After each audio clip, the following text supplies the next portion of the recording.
Do you think any of these old buildings in downtown Guthrie are haunted? Oh, all of them. I'm Sam Saxton. I'm Geoff DeRoot, And you're listening to Tales Unveiled, where we explore urban legends.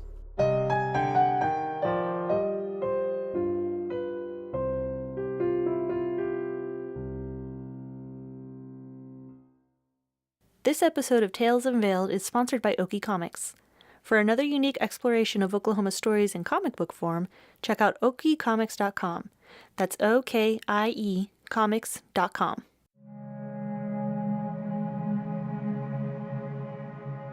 The professor and I had carpooled to Guthrie, which is allegedly one of the most haunted towns in the state of Oklahoma. We were scheduled to meet with the Okie Show at the Stone Lion Inn later that evening, but we decided to arrive beforehand to gather quotes from locals in downtown Guthrie. This proved rather difficult. Most of our attempts for quotes were met with declines, with people not wanting to get into trouble. However, we did manage to get 2 people to go on record about their ghost stories.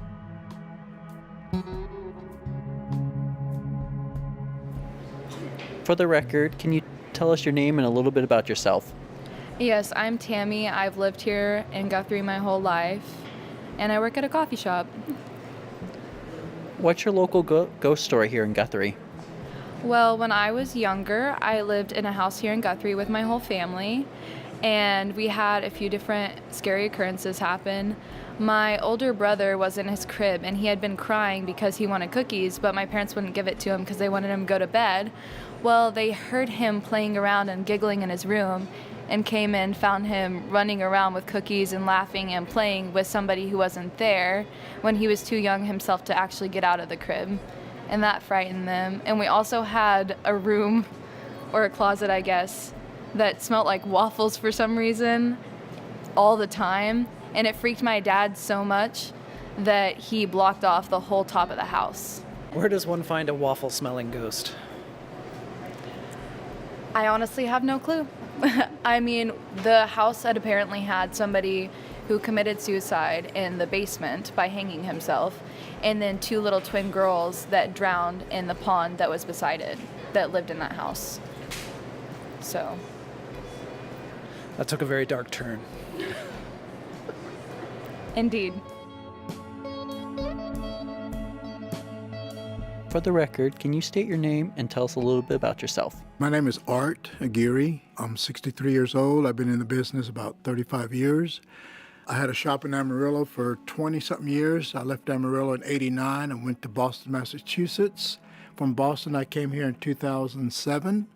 I have 2 antique stores, and found out a few years after I moved here, there's ghost stories to be had around town, stories I've heard from different people. Can you tell us about some of the ghost stories you have? Well, a few years ago, it was a Saturday morning, and we had just opened. It was around 10:30 in the morning. 2 ladies went upstairs to look around, and when they were coming back toward the stairs upstairs, there was a rocking chair next to the staircase, and it was rocking by itself. And they came down giggling and laughing about it, and they told me about it, and I just like, don't tell me stuff like that. Anyway, sometimes I come in at night and do paperwork, and granted, you know, there are stores around me, next to me, that are closed. They've been closed all evening. And for some reason, I hear voices sometimes, just murmurs. Sometimes I can barely make it. Sometimes it's women, sometimes it's men. Sometimes it's laughter, like a little giggle. And even during the day, sometimes I'll be sitting working, and I'll hear something, and I'll get up thinking there's somebody over there. I hear like a little voice or something, nothing there. And it's happened several times.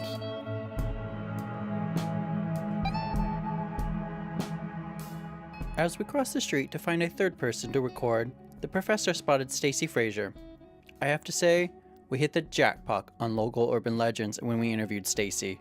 We conducted our interview at the Apothecary Garden, which is where the walking ghost tours start.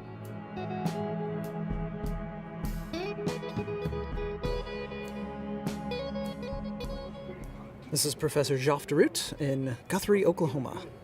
I'm sitting here with reporter Sam Saxton. Hello. And our special guest, Stacey Frazier. Hi there. Tell us a little about yourself. Well, I'm not from Guthrie, but I've lived in Guthrie for quite some time now. My family's from here, going way back into the early 1900s. They've always been very active in the community, and because of that, I sort of have a little bit of inside knowledge sometimes on the things that happened and the things that didn't happen. And I just like to dig into that every once in a while. The professor tells me that you are in charge of the Guthrie Ghost Walks. Can you tell us about that? Yes, I can. The Guthrie Ghost Walk. We started that a few years ago. We had been up in Canada and went on a ghost walk up there and realized how much the town looked like Guthrie, and then realized how much better the stories we had really were. But, it's Canada, so you do what you can. And we came back and we started digging into some of the stories we had heard. And the more we dug, the more we found. And what started off as just a one-time family and friends, let's go take a walk and let me tell you what I've discovered, has turned into 5 years later. I've got over 40 stories at this point that I have dug through and done corroboration on regarding individuals and dates and times and activities. Before we get into some of those stories, can you tell us a little bit about the history of Guthrie itself for our listeners? Guthrie has one of the most singularly unique foundations and beginnings of probably any community in the United States, if not the world. I don't know who got the bright idea to say, on your mark, get set, go. Let's start a state. But that's what they did with Oklahoma, with the territories.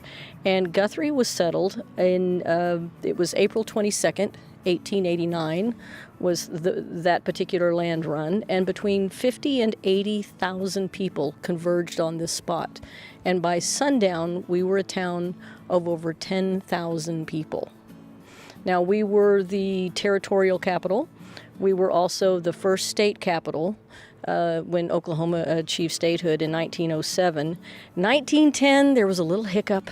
They moved the state capital to Oklahoma City. Some people say that it was stolen. Some people say that it was a legitimate vote. There was a statewide referendum. That's not to say that people didn't use the slogan, vote early, vote often. And there are people still here in Guthrie that they hold a grudge. They're a little irked about that. But Guthrie has just such a unique history. We have the largest historic district in the United States. We have one of the largest collections of Victorian and Edwardian architecture anywhere in the world. And a lot of that is due to the fact that they did take the state capital away, because what happened is that progress stopped and Guthrie became a bit of a time capsule. And that's the streets that you walk today. Fascinating. Well, let's kind of get into some of those ghost stories. I'm going to hand it over to the professor here. With everything freezing here, that should have given something for the presences to stay. Would you say? Definitely. It's the paranormal groups that have been through Guthrie and the investigative groups and such.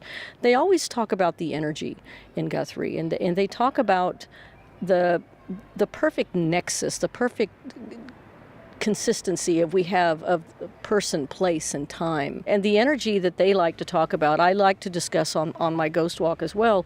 And we're not talking about the creepy, spooky, I'm running down the street, something's giving me the heebie-jeebies energy. We're talking about electrical energy, that measurable phenomena that we have within each of us, the spark that keeps your heart beating, the synapses that fire in your brain. When you go back to the day of the land run, I always like to compare it to, imagine the biggest concert you've ever been to, especially if you've ever been to an arena concert. It's like the crowd achieves a state of, it's like it has a life of its own. The energy level is completely and absolutely more than the sum of its parts.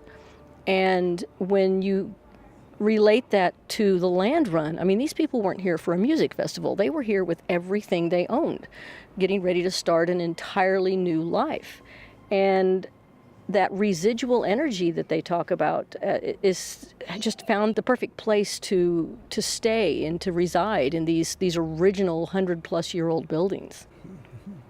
What are some of the most famous stories here in Guthrie? Well, we've got a couple of doozies. We've got some that revolve around the Bluebell Saloon, which is the oldest saloon in the state of Oklahoma. It literally goes back to the day of the land run. The two guys that settled that lot, all they had with them were the two horses and a couple of crates of beer. They got the lot. They flipped the crates upside down, put a board across it, and said, "Booyah, it's a bar." And it's been the Bluebell ever since. And there have been a lot of stories affiliated with that, especially with Miss Lizzie's, which was the bordello upstairs. And we've had presidents that have been there. So they talk about the residual energy from that. We've had young girls that have disappeared, or have just been murdered by their patrons from the bordello. So Wow. Can you name some of the more famous people that passed through? Lord, just on the blue steps of the Bluebell alone, Guthrie. You have to realize Guthrie was like Chicago back in the day. It wasn't as frantic as some of the urban areas, but it was busy. And when Gone with the Wind was released, Guthrie was on the premiere tour, and they showed the movie here. They premiered it, and the entire main cast of Gone with the Wind had their photograph taken on the steps of the Bluebell. Two presidents have given speeches from the steps of the Bluebell. Apparently, John Wayne has beat on the door with the butt of his prop gun, not once but twice, because he wanted a steak and they weren't open yet while he was here filming. I think he was filming Cimarron Kid and one of the other ones. What are some more of the other stories you've heard? Some of them, there's a story that's associated with the train depot that involves one of the Harvey girls who went missing. You know, the Harvey girls were not allowed to be married, and they weren't even supposed to be engaged. And there was a young lady that had worked there around the turn of the century, I think 1917, 1918. And it turns out she was engaged. Her fiancé was over in Europe, World War I, and he went missing, and she disappeared one night. And it wasn't a year later before he showed up, where you been? And he spent another year looking for her, and they never found her. But it wasn't until after he died in 1929 that they started seeing this young woman walking along the tracks all hours of the day and night. Interesting. Do you have a personal experience that's happened to you here in Guthrie? I have a couple of them. One of them actually involves the young woman from the depot. I had not heard the story per se as far as the details of it. 2007. I'm going to get my centuries confused here. In 2007, Oklahoma was celebrating its statehood, and I had gotten tasked by someone here in town with another woman. We were going to meet some of the tour buses that were coming through, and it was truly horrible. We were in dresses and hats, and it was just, yes, I had a lot more hair, so it made a lot more sense. But we were waiting for one of the buses to come around, and there was a local gentleman here in town who still lives here, so you don't get a name. He was slightly inebriated that night and decided that he was going to be our escort for the evening. Yay. And we couldn't get rid of him. And so we went down to the depot because there was a lot of activity going on. The Heartland Flyer, the train that runs between Oklahoma City and Dallas, they had actually got them to make runs. You could get on one of the local trolleys. They would take you to Oklahoma City, and you could ride the train back for free to experience that and going through all of the lights and such. So there was a lot of activity. So we thought we would go down there and ditch the drunk guy. And he followed us, and we ended up doing what any self-respecting woman does when trying to ditch a man, hiding in the bathroom. And he was in the hall outside waiting for us. And we were texting everyone we knew. Drunk guy in the bathroom, help, help, help. And after about 25 minutes, we finally had somebody come down to rescue us. And she's like, you fool, he's gone. Well, thank God, drunk guy's gone. That's all I really care about. And as we're coming back up into the main restaurant out of the restrooms down the hallway, one of the owners, she starts laughing at us, and she's like, I can't believe you've been in the bathroom all this time. And I don't care, drunk guy's gone.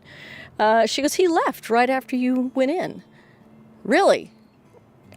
Once again, I don't care. Drunk guy's gone. She goes, yes, he left with that other lady that was with you two. That I guess you guys went in and she came out and acted like she knew him and she left. The problem was there was nobody in that bathroom when we went in there. And that bathroom is incredibly small. There was barely room for us two in our stupid dresses we had to wear. But she swore that we went into the ladies' room. A couple of beats passed, and then this other woman came out and escorted this gentleman out of the building. And she went on to explain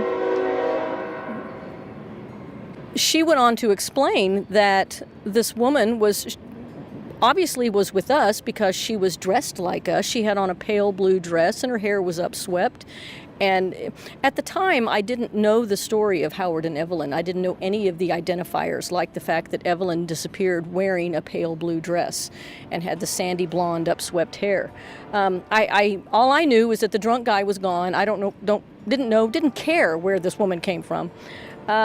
It wasn't until several years later I was at one of the diners here in town, and there was a couple in the booth behind me, and you know, you can tell when people are lost and you just can't stand it anymore and you have to help and help them figure out what they were looking for.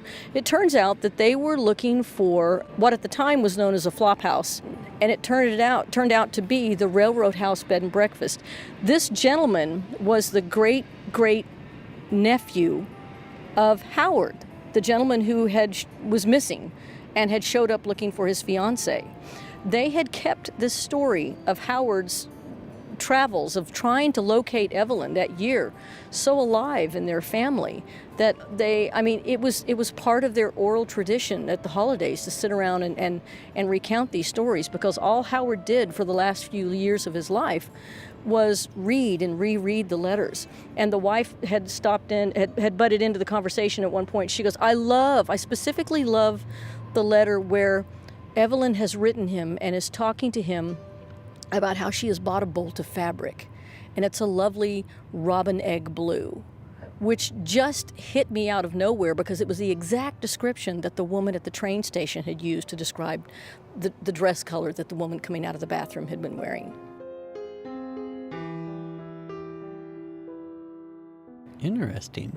It's almost like you would say she was trying to help you out. It's absolutely true. And the people that have been in that depot since then, almost all of them have talked about that presence of having a helping hand, of waitresses who no one can identify, but coffee cups being refilled, and someone bringing condiments and silverware. There was even a tip left for that lovely young woman in the blue dress at one of the restaurants there, and they had, at the time, they had no one who fit that description. What is the building now, for the record? It's still the train depot. It is currently, part of it is under being renovated. It's going to be a gorgeous facility for an event center. But a steakhouse, Gage's Steakhouse, has actually moved in there, which was one of the premier restaurants here in town.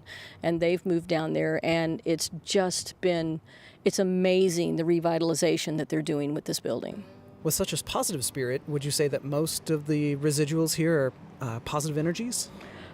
There's a good portion of them, I believe, that are. Maybe I'm just not too keen on chasing the other ones, but a lot of the ones that I find that I seem to be drawn to are those stories about people who just enjoyed what they do to the point that maybe they just want to keep doing it. There are a few that I've encountered, not personally, but the stories that I've uncovered that are less than amiable.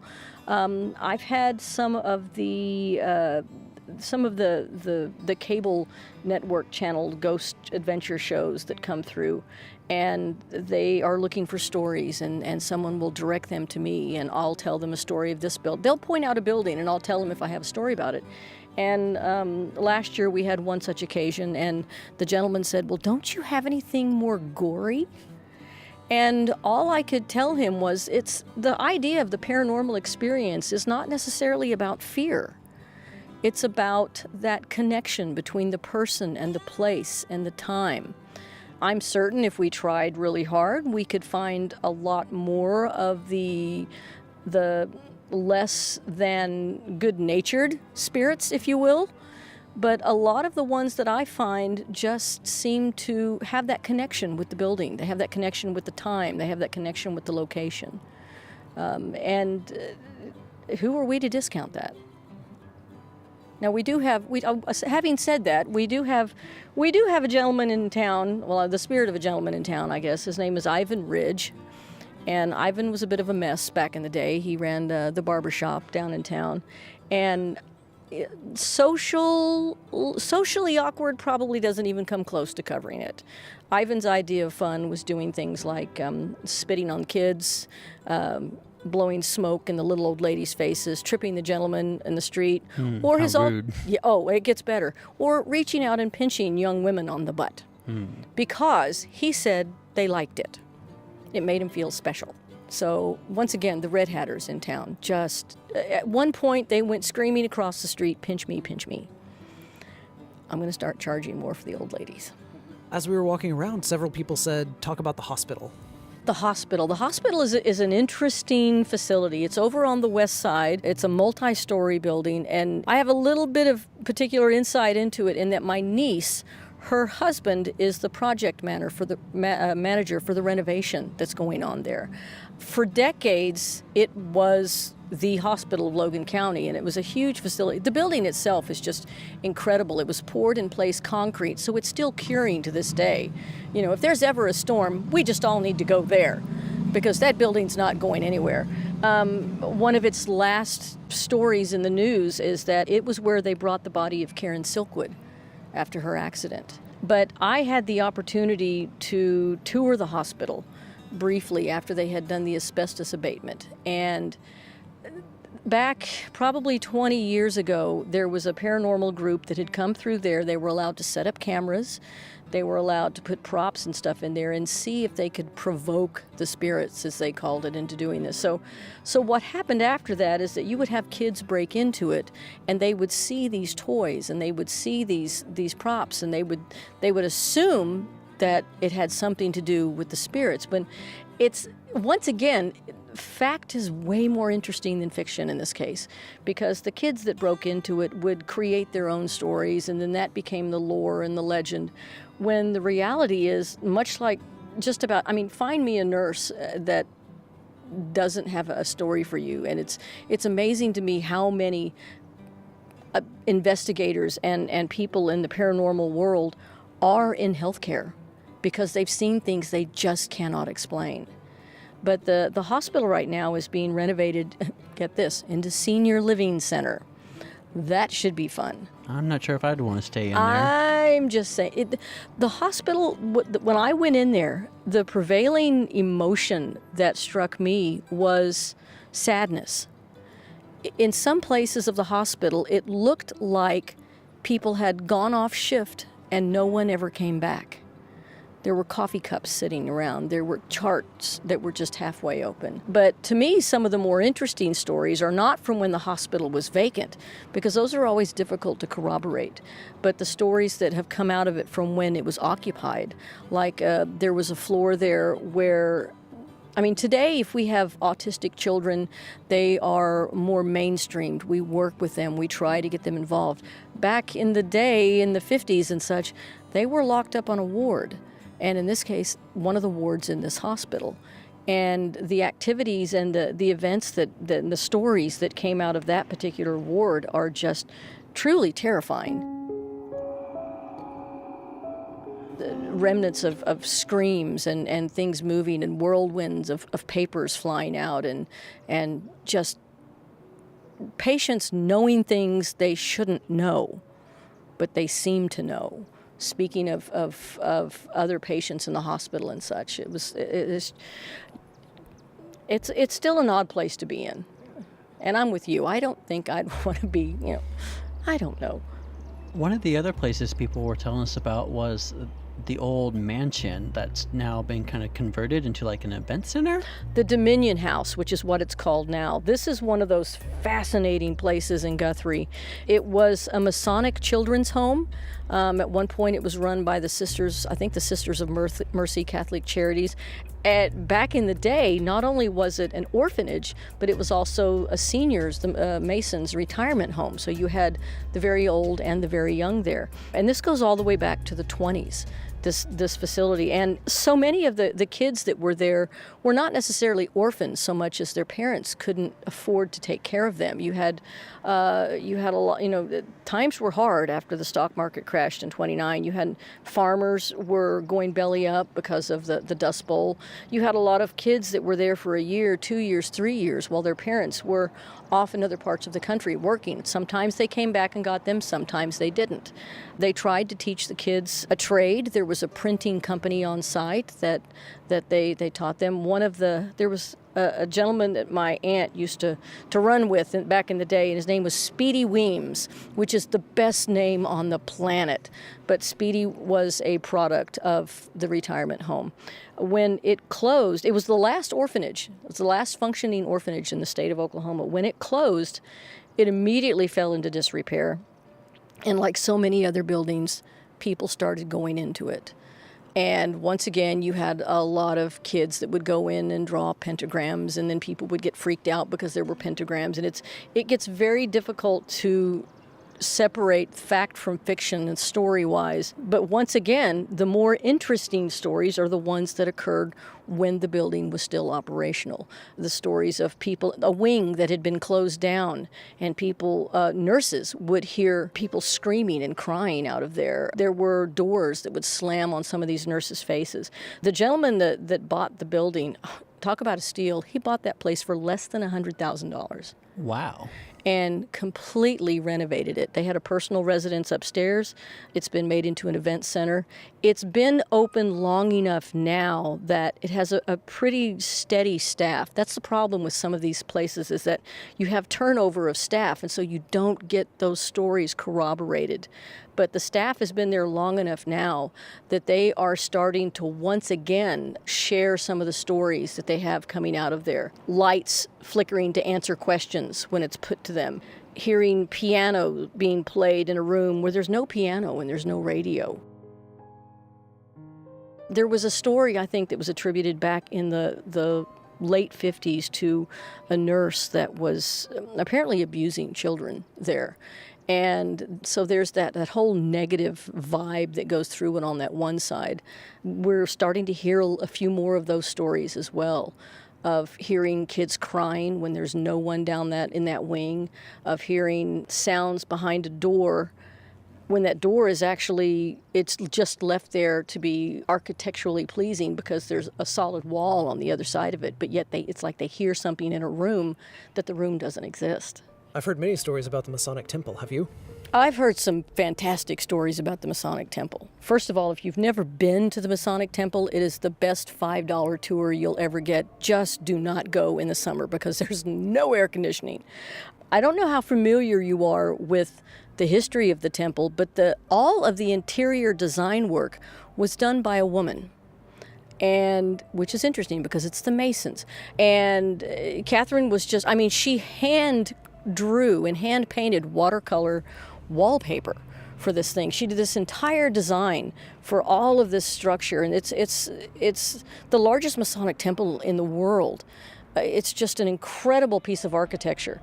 And I guess what happened was towards the end of the construction project, she had to go check on another little project she was working on called Radio City Music Hall. And when she came back, she wanted to be present the Masons were going to sanctify the building. They wouldn't let her in because she was a female. And they say that was when the original die was cast for some of the activity that goes on there. They say that you hear women's heels, clicking up and down the marble floors all through the buildings. You'll have file drawers that will just spew files out and paperwork out. And they say that Catherine's on a bit of a tear because somebody's obviously taken credit for something that was her work. Sounds like they deserve it, though. Well, probably. What have you heard about the famous tunnels of Guthrie? The tunnels. Once again, the facts are way more interesting than the stories, than the fiction it is. The history of the tunnels, first of all, if you go to the city of Guthrie right now and say, I'd like to know about the tunnels, they're going to say, there are no tunnels, we have no tunnels, I don't know what you're talking about, Go get yourself a cup of coffee, leave. There's no tunnels. They absolutely deny the presence that there ever have been, there ever were, there ever will be any tunnels anywhere in the city of Guthrie. Part of that is because they don't want yahoos coming in the middle of town and digging up the streets. The history of the tunnels, from as near as anyone can tell, actually goes back to the preparation of the city for the land run. Over on Harrison Street, just east of Division, there's a large rock wall, and it's called, surprisingly enough, the Rock. And behind that rock is the high school football stadium. Now, the high school football stadium was built in a natural ravine. And so there's a very wide road there. And what a lot of people don't realize is underneath that road is a bridge. Because the way the ravine ran, the creek came to the road perpendicular, and then it turned and went to the east. And they were trying to keep the continuity of the street lines. They didn't want things jigging-jagging all over the place. So they went ahead and put a bridge in there so that they could keep that line. But what you ended up with was a bridge that one side of it you could come under it, but the majority of it on the north side of the bridge butted up against a rock face where the ravine turned. Now, it didn't take long for people to realize that was a really good place to park your horse. I say park your horse, tie your horse, park your wagon, eventually your car. People used it as an early day parking garage to keep their horses, their animals, their vehicles out of the weather. And above that rock face, which is where it's just a now empty parking lot, that was where they built the Brooks Opera House. Now, the Brooks Opera House, one of the premier opera houses in the United States, the acoustics were said to have just been phenomenal. So we had people coming from all over the United States and all over the region to attend these performances. Well, that made it handy because they could park underneath the bridge, but then they still had to slog through all the weather to get in there. So somebody said, you know what? Why don't we cut into the rock face and connect into the basement of the opera house? And that way we can park underneath it and then just go straight into the opera house. Ta-da, parking garage. Well, that's brilliant. Well, then somebody else said, well, hang on, if we're going to do that, why don't we just connect the basement of the opera house to the Royal Hotel just to the west, because that's where everybody likes to go eat afterward. Well, okay then. Well, the next thing you know, we might as well connect to the tavern on the corner. And then what they ended up doing was connecting basement to basement to basement. Just one thing after One another. thing after they get to the street, well, let's just tunnel under the street, basement to basement to basement.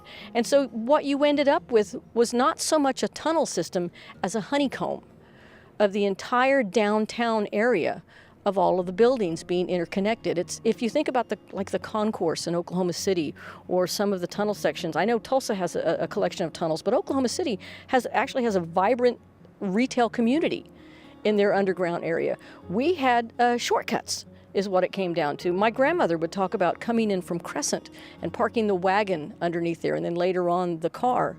And she could do the majority of her shopping just taking those tunnel connections, as she called them, basement connections, all over the downtown area without having to pop her head above town. Now, where things really got fun with the tunnel, per se, is in the 30s. The whole Bonnie and Clyde era going on. Nobody had any money. Everybody was just stealing from everybody else. Oh, I don't know what else to do. I'll be a bank robber. Somebody put it out there that, hey, there's this town in Oklahoma. It's just north of Oklahoma City. They've got oil money and they've got farm money in their banks, and they've got tunnels. And so it started where you had these really not very bright criminal element coming into town, and they would stage their getaway driver underneath the bridge, and then they would go downtown and they'd knock off a bank, and then it just becomes a comedy of errors. How do I get into the tunnel system? Oh, down here. And then they're down and they're up and they're down and they're up and they're... By the time they finally get over to the bridge, their getaway driver has long since decided this is a bad idea and has left, and the police would just be sitting over there waiting for them.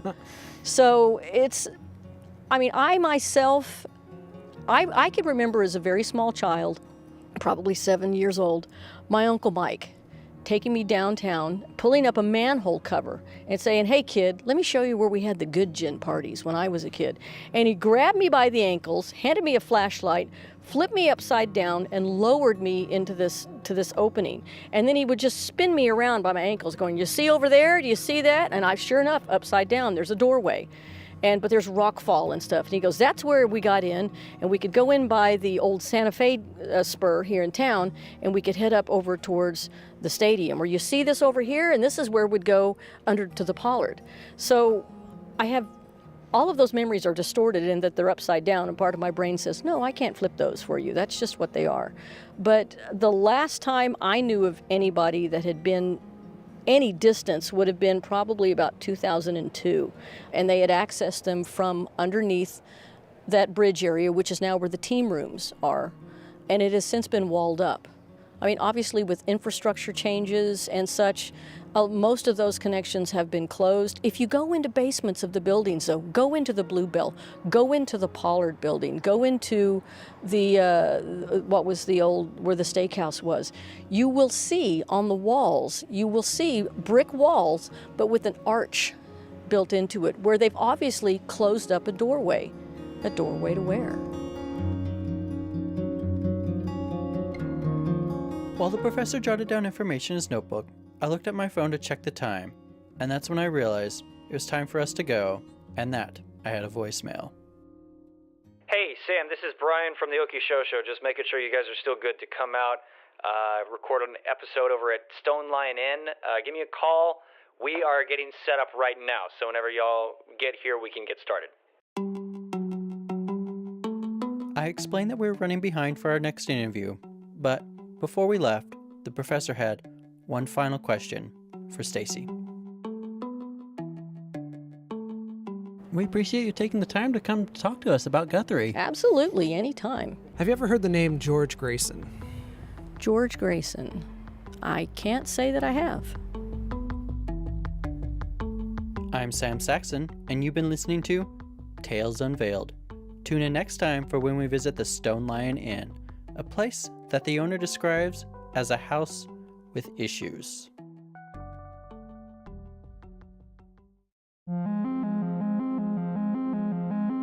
Tales Unveiled is a production of the Show Starts Now Studios and is produced by Dennis Spielman. The voice of Sam Saxton is Dennis Spielman. The voice of Professor Jeff DeRoot is Jeff Provine. Featuring Tammy, Art, Stacey, and Brian as themselves. Want to learn more about the ghosts of Guthrie? Take the Guthrie Ghost Walk. For tickets, visit www.GuthrieGhostWalk.com. To support this podcast and get bonus content, visit www.talesunveiled.com. Before we go, I have some advice for you from Will Rogers. Good judgment comes from experience, and a lot of that comes from bad judgment.